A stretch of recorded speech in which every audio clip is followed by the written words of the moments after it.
Nah, saudaraku yang kasih dalam nama Yesus, demikian juga saudara kesempatan bagi saudara untuk berdoa. Ya, haleluya. Dan sekaligus saudaraku melihat urapan yang ada pada saudara. Ada urapan apa tidak, saudaraku? Ya, ada kesembuhan apa tidak? Amin. Ya. Kalau nggak ada kesembuhan juga tidak apa-apa sepanjang saudara menyelidik keadaan saudara, mengapa tidak sembuh? Apa yang kurang dengan saya? Amin, saudara. Ya. Saudara, dan pelayanan kita tidak sampai di sini saja, saudaraku. Saudara, kita mau jiwa-jiwa itu, saudaraku, sampai kepada maksud Tuhan. Ya. Bukan hanya selamat dari api neraka saja, saudaraku. Tidak. Kita mau dia berubah, kita mau dia sembuh, saudaraku. Ya. Kita mau mereka menjadi kejadian yang baru, kita mau mereka jadi murid Tuhan. Oleh sebab itu, jawabannya ialah gereja. Amin, saudara. Kita harus siap sedia juga mengunjungi mereka itu, saudaraku. Dan membawa mereka itu kepada kebaktian GKI, saudaraku, supaya mereka betul-betul mengenal Yesus sebagai Tuhan dan Juru Selamatnya. Saudaraku, dari kebaktian-kebaktian yang lalu, saya melihat kalau Bongke menyampaikan firman Tuhan, saudaraku, keselamatan jelas, saudaraku, bagi mereka disampaikan. Tetapi boleh juga saudara jelaskan sedikit lagi dengan singkat, tegas, tepat, dan diurapi Tuhan. Amin, saudara. Siapakah Yesus itu? Amin. Ya. Jika dia menerima sebagai Tuhan dan Juru Selamatnya, saudara. Saudara, supaya kesembuhan jadi dalam doa saudara buat orang sakit. Dengarkan baik-baik. Mujizat masih berlangsung. Amin. Tuhan Yesus tidak berubah. Dia tidak berubah dalam pelayanannya. Oleh sebab itu sekarang ini dia masih menyembuhkan. Menyembuhkan adalah pelayanan Tuhan Yesus yang terbanyak dari semua pelayanannya, kecuali mengajar. Ya. Tapi dari semua tanda jadi yang paling banyak kesembuhan penyakit.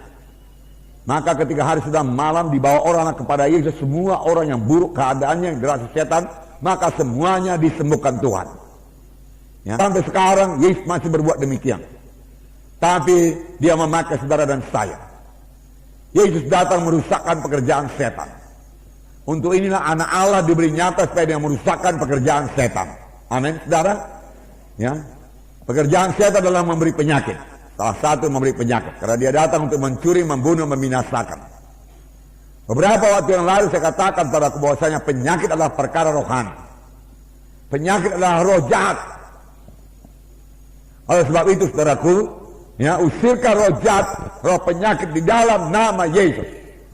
Kalau saudara meletakkan tangan, ya, tanya penyakitnya apa, tuli, maka usirkan roh tuli. Amin. Kalau dia buta, usirkan roh buta. Ya. Satu orang buta total, saudaraku, saya doakan sungguh sembuh, saudaraku. Dan saya usirkan roh buta dalam nama Yesus. Ya. Memang saya ditonton oleh orang banyak, saudara. Gak apa-apa lah, saudaraku. Kita menjadi tontonan umum sama sebagaimana Paulus berkata. Nah, malaikat di sorga pun menonton kita, saudaraku. Tapi kita mengerjakan pekerjaan Tuhan dengan hati cinta kepada Tuhan Yesus, karena kita melayani Tuhan Yesus, menyenangkan hati Tuhan Yesus, saudaraku, dan kita mengasihi jiwa-jiwa. Tidak apa-apa. Ya. Saudara akan ditarik ke sana, ditarik kemari, saudaraku, untuk mendoakan orang lain. Kalau saudara berdoa dengan sungguh-sungguh, saudaraku, dan ada hasilnya, saudaraku. Dan firman Tuhan berkata, ya, iman itu bisa bertambah. Amin. Tuhan, tambahlah iman kami. Tuhan, saya mau urapanmu 2 kali ganda. Amin. Saya mau kuasamu Tuhan 2 kali ganda. Haleluya. Nah, kalau saudara mau urapan Tuhan, mau kuasa Tuhan, saudaraku, satu jalannya, saudaraku, saudara harus hidup suci. Amin. Hidup suci. Tanpa hidup suci, saudaraku, tidak akan ada kuasa. Nah. Hendaklah kamu kudus karena aku kudus, firman Tuhan berkata. Ya. Kudus. Ya. Saudaraku, sebagai anak Tuhan yang sudah selamat, sudah lahir baru, dipenuhkan dengan Roh Kudus, yaitu saudara dan saya, kalau saudara tidak hidup suci, kalau saudara hidup menurut kehendak daging, hidup duniawi, maka dalam hidup saudara tidak akan berhasil. Jangankan beroleh urapan. Jadi saudaraku, hidup kudus, saudaraku, hidup menolak dosa, hidup mematikan kehendak daging adalah salah satu kunci untuk keberhasilan, kemenangan, keberkatan dalam dunia ini. Amin. Bagi saudara pelayan-pelayan Tuhan, hidup suci, saudaraku, hidup suci merupakan jalan bagi Tuhan untuk mengurapi saudara, memakai saudara. Tuhan tidak akan mengurapi bejana-bejana yang kotor. Amin. Ya, Tuhan mengurapi bejana-bejana yang suci. Ya, suci. Dalam 1 Tesalonika 4 ayat 7 dikatakan, 1 Tesalonika 4 ayat 7, Allah memanggil kita bukan untuk melakukan apa yang cemar, melainkan apa yang kudus. Ini sesudah kita selamat, jangan berbuat apa yang cemar lagi, buat apa yang kudus. Saudara, secara dunia saya katakan tadi itu membawa kepada keberhasilan. Contohnya saudara lihat, saudaraku, Yusuf dalam perjanjian lama. Ya. Memang dikatakan Yusuf disertai Tuhan. Apakah kita tidak disertai Tuhan? Disertai Tuhan, amin. Ya. Dan firman Tuhan berkata, sehingga dia selalu berhasil dalam apa yang dikerjakannya. Penyertaan Tuhan membuat kita berhasil. Anak Tuhan adalah anak-anak yang berhasil. Amin. Di dunia ini, saudaraku, lain daripada orang dunia ini. Tapi lihat kenapa kemudian, saudaraku, mimpi daripada Tuhan menyertai Yusuf, saudaraku, kuasa Tuhan menyertai Yusuf, saudaraku, saudara, karena dia memilih, dia yang memilih, saudaraku, untuk tidak berdosa. Amin. Ya, dia menetapkan hati untuk tidak berdosa. Ya. Pada waktu dia digoda, oh, setan hanya menggoda. Dia tidak bisa memaksa. Sama sebagaimana Roh Kudus juga tidak memaksa. Tapi dia menggoda untuk jatuh kepada kehendak daging, untuk jatuh kepada hawa nafsu, saudara. Dan sudah banyak korbannya, bahkan di antara hamba-hamba Tuhan, saudara. Sayang sekali. Hamba-hamba Tuhan yang hidup menurut hawa nafsu akan kehilangan urapan, kehilangan kuasa, kehilangan jiwa-jiwa, kehilangan sidang, kehilangan panggilan Tuhan, kehilangan keluarga, kehilangan famili, kehilangan berkat Tuhan. Mahal bayarannya ya. Mahal. Nara mau contoh, nggak usah jauh-jauh, Simpson contohnya. Kehilangan segala-galanya. Karena hidup menurut kehendak daging. Karena tidak mau hidup dengan kekudusan, saudara. Tapi Yusuf beroleh segala-galanya. Kalau dia digoda untuk berbuat dosa, ada kesempatan buat berbuat dosa, ada kesempatan saudaraku hidup menurut kehendak daging, saudaraku. Tapi dia tidak mau, dia katakan tidak, tidak, tidak, tidak. Dia disertai Tuhan. Roh Kudus menyertai dia. Hikmatnya luar biasa. Sampai Firaun berkata, di mana kita bisa dapat orang seperti ini? Karena Roh Allah tinggal dalam dia. Orang kafir mengetahui Roh Allah tinggal dalam dia. Karena hikmatnya luar biasa. Karena dia hidup suci, Roh Kudus, saudaraku, memberikan hikmat kepadanya. Ini yang kita butuhkan sekarang ini, saudara. Saudara harus dipakai Tuhan, saudara harus diurapi Tuhan. Saudara. Lalu kita orang Kristen mau melayani tanpa kuasa. Lalu kita orang Kristen mau melayani dengan hidup dalam kehendak daging. Saudara, tidak akan ada kuasa. Saudaraku. Hidup kudus, saudaraku. Hidup kudus. Hidup suci, saudaraku. Hidup suci, saudaraku. Bukanlah larangan-larangan seperti hukum Taurat, saudaraku, tidak. Saudara, beberapa waktu yang lalu saya katakan, saudaraku, ya, kita mengikut Tuhan ini bukan larangan-larangan. Jangan buat ini, jangan buat itu. Tambah payah larangannya, tambah berat larangannya, tambah bangga pun orang beragama itu, saudaraku. Ya, itu tidak menyelamatkan sama sekali. Tetapi hidup kudus yaitu hidup menurut pimpinan Roh Kudus yang berkata-kata dalam hati saudara. Amin. Karena seberapa banyak anak-anak Tuhan yang dipimpin oleh Roh Kudus, Roh Kudus berkata kepadanya, saudaraku, dan dia mematuhinya, saudaraku, melaksanakannya, saudaraku, dengan menyangkal diri, menyangkal diri. Saudara, semua kita ini punya kehendak daging, semua kita ini punya manusia lama. Dan firman Tuhan berkata, jika kamu hidup menurut kehendak daging, kamu akan mati. Kalau begitu bisakah lusut dari keselamatan? Bisa. Saudara berkata, saya sudah lahir baru, betul, saudara sudah lahir baru. Pada waktu lahir baru, roh saudara yang dahulu mati jadi hidup. Saudara, tapi roh saudara itu hidup. Satu kehidupan di dalam yang dikungkung oleh kehendak daging. Saudara, ya. Yang dikungkung oleh kehendak daging dan kemudian dikungkung oleh manusia lama atau kehendak daging. Dan orang yang baru selamat itu sudah sangat terbiasa melakukan kehendak daging. Itu sebabnya Tuhan memberikan lagi Roh Kudus limpah, membaptis dengan Roh Kudus, saudaraku. Maksud Tuhan supaya dia bebas daripada kehendak dagingnya itu, saudara. Supaya dia bisa melawan kehendak dagingnya itu. Saya membacakan pada saudara-saudara Roma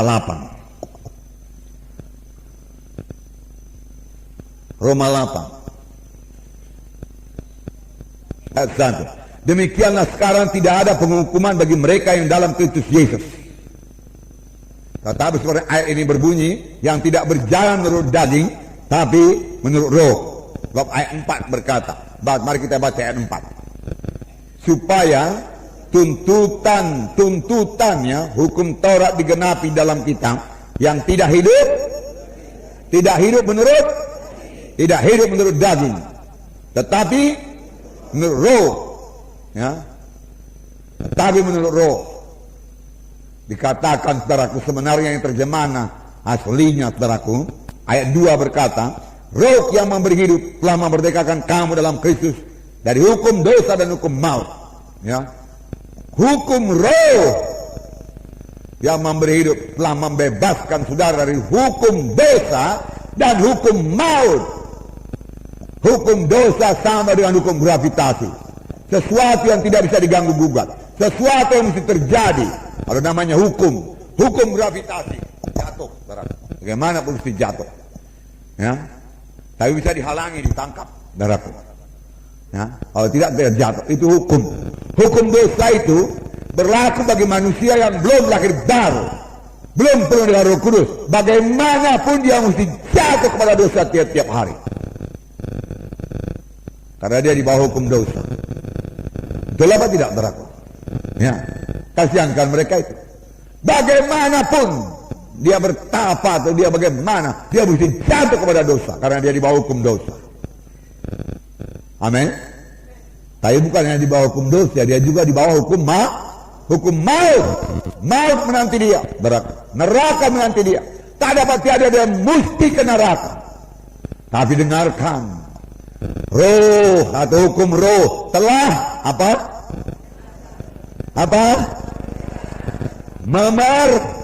memerdekakan, ya, memerdekakan.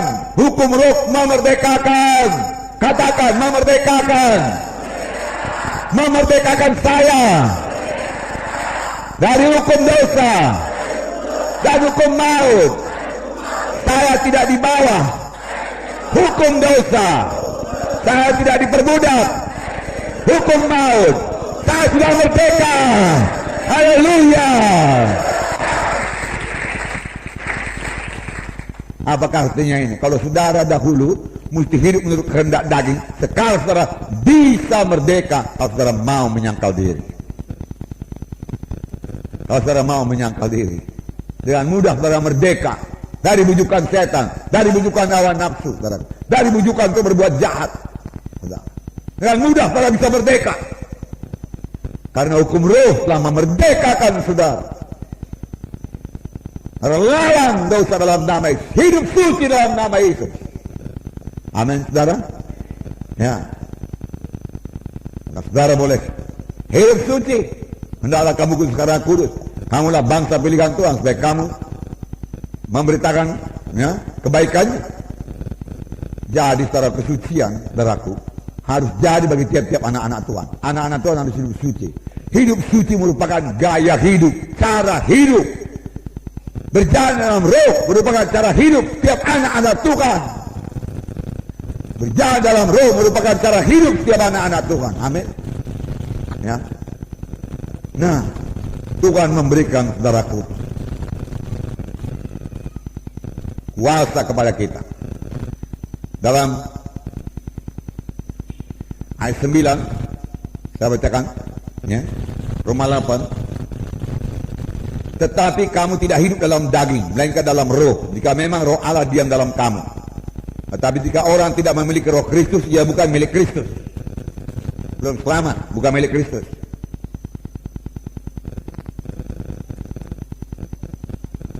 Tetapi jika Kristus ada dalam kamu, maka tubuh memang mati karena dosa, tetapi roh adalah kehidupan oleh karena kebenaran. Dan jika roh Dia yang telah membangkitkan Yesus dari antara orang mati diam dalam kamu, maka Ia telah membangkitkan Yesus Kristus dari antara orang mati, akan menghidupkan juga tubuhmu yang fana itu oleh roh yang diam dalam kamu. Apakah artinya ini? Jikalau kita membiarkan roh Allah, roh kudus menguasai kita, jikalau kita membiarkan roh kudus mematikan perbuatan daging, jikalau kita biarkan roh kudus dalam kita menolak sebuah dosa, dengarkan baik-baik, sehingga kita tidak hidup dalam hawa nafsu, tidak hidup dalam daging, maka roh kudus akan menghidupkan tubuh kita ini, akan membuat kita sehat. Amin. Haleluya. Maka saya yakin pada hari zaman ini, saudara senantiasa penuh dengan roh kudus, saudaraku, roh kudus bahkan tidak membiarkan saudara menjadi lemah, tidak membiarkan saudara menjadi tua. Amin. Enggak ada tua bagi orang yang penuh dengan roh kudus, bagi orang yang berjalan dalam roh. Saudara seperti Kaleb berkata, beri kepadaku gunung itu. Umur 85 tahun, kuatku bersama dengan 40 umurku 40 tahun. Itu orang yang, tapi satu lagi yang istimewa pada Kaleb, aku telah membawa kabar sejujur-jujurnya, dikatakan dalam Alkitab. Tetapi terjemahan bahasa Inggris berkata, aku telah membawa kabar sesuai dengan firman Tuhan yang ada di dalam hatiku. Dengan firman Tuhan dalam hatiku. Rupanya Kaleb menyimpan firman Tuhan dalam hatinya. Rupanya Kaleb kaya dengan firman Tuhan dalam hatinya. Itu membuat dia kuat, itu membuat dia sehat. Amin. Haleluya. Dua kombinasi ini sangat baik untuk membawa saudara kepada kesehatan. Itu sebabnya jiwa-jiwa saudaraku yang dari KKR perlu ke gereja. Supaya dia pertama dia penuh dengan roh kudus, kedua dia penuh dengan firman Tuhan. Penuh dengan roh kudus, penuh dengan firman Tuhan, tidak menjauh dari matamu, musibah dalam lubuk hatimu, maka itu menjadi kehidupan dan kekuatan dan kesehatan bagi mereka yang mendapatkannya. Amin. Sebenarnya penyakit nggak perlu menjamah anak-anak Tuhan. Tidak ada, not one feeble person among them. Firman Tuhan berkata dalam buku Mazmur, di antara 3 juta umat Israel tidak ada satu orang pun yang lemah. Saudaraku, ya. Tuhan memberkati buah kandunganmu. Firman Tuhan berkata, di antara orang Israel pada waktu mereka masih di Mesir pun sudah diberkati Tuhan. Diberikan Tuhan beda dengan orang Mesir. Orang-orang Israel, saudaraku, perempuan-perempuan Israel melahirkan anak dengan cepat. Saudaraku, nggak ada persoalan pada dia. Sehingga bidan-bidan yang disuruh membidani, saudaraku, ya orang-orang Israel mau melahirkan itu, belum sampai ke tempat itu, bayi sudah lahir. Amin. Haleluya. Tangan Tuhan, haleluya. Tangan Tuhan itu masuk perjanjian lama. Ya. Kita dalam perjanjian baru, satu perjanjian yang lebih baik. Kita umat perjanjian Tuhan, umat perjanjian baru yang lebih baik. Amin. Tuh, tadi malam saya baca firman Tuhan 2 Korintus. Saya tertarik 2 Korintus. Saya baca terus dan saya baca sampai tamat 2 Korintus. Enggak yang berapa lama, itu pendek saja. Tetapi dikatakan, kalau dahulu pun waktu Tuhan memberikan 10 hukum melalui Musa, disertai dengan kemuliaan, sehingga muka Musa harus ditutupi, diselubungi, itulah dia hukum yang membawa kepada penghukuman. Apalagi sekarang ini, ya, kita menerima, saudaraku, hukum yang dari roh yang membawa kepada kehidupan. Kalau hukum yang membawa kepada penghukuman juga, saudaraku, sudah disertai dengan kemuliaan, betapa lebihnya lagi kemuliaan yang menyertai kita sekarang ini. Pelayan-pelayan Tuhan yang melayani dalam roh Tuhan menjadi mulia. Amin. Mulia. Mulia. Roh saudara bebas. bebas.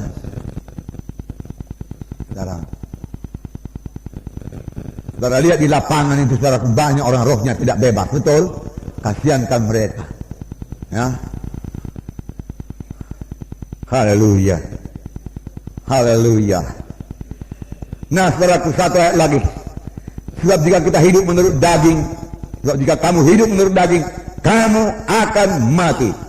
Tetapi jika oleh roh kamu mematikan perbuatan tubuhmu, kamu akan hidup. Jika oleh roh, jika kamu hidup menurut hukum roh, kamu mematikan perbuatan tubuh, perbuatan daging, maka kamu akan hidup. Hidup yang menang, hidup yang bersekutu dengan Tuhan, hidup yang dipimpin Roh Kudus, hidup yang bersuka dalam Tuhan, hidup yang bersekutu dengan Tuhan, hidup yang dipimpin Roh Kudus, hidup yang mendengar suara Tuhan, hidup yang diurapi Tuhan, hidup yang mengerti menyambut Tuhan, hidup yang diberkati Tuhan, hidup yang berhasil dalam pimpinan Roh Kudus, dalam tunduk kepada Roh Kudus. Haleluya, saudara. Malam ini saudara berjalan dalam roh Tuhan, para sejati tidak bisa menjamah saudara. Haleluya.